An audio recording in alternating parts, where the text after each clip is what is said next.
ढिगाऱ्याखाली एखादा व्हीआयपी माणूस अडकला असता तर यंत्रणेनं धावपळ केली असती असा आरोप नातेवाईकांनी केलाय आणि या लोकांच्या हलगर्जीपणामुळे त्यांचा जीव गेलाय तर हे लोक त्याची जबाबदारी घेणार का असा सवालही नातेवाईकांनी उपस्थित केला।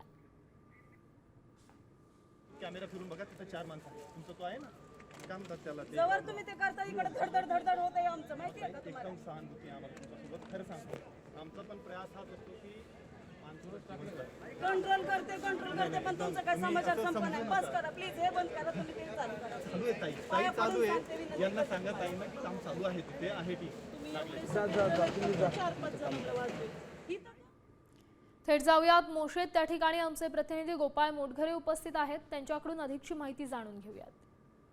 पिंपरी चिंचवड महापालिकेच्या मोशी येथील कचरा डेपो इमारत दुर्घटनेला जवळपास 42 तास झाले आहेत आणि या ठिकाणी अजूनही जो बचाव कार्य आहे तो युद्ध पातळीवर करण्यात येत आहे। जे बचाव कार्य सध्या जे सुरू आहे ते तुम्हाला वाटतंय का की तुमचे जे नातेवाईक आहेत ते सुखरूप बाहेर पडतील?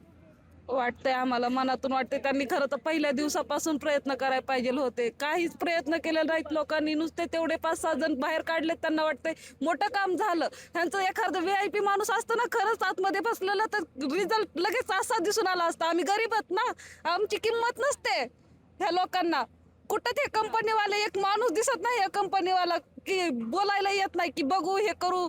माणसं वाढवा, मशिनरी वाढवा, काढावं लवकर हे माणसं ढगारा खालच्या बाजूला।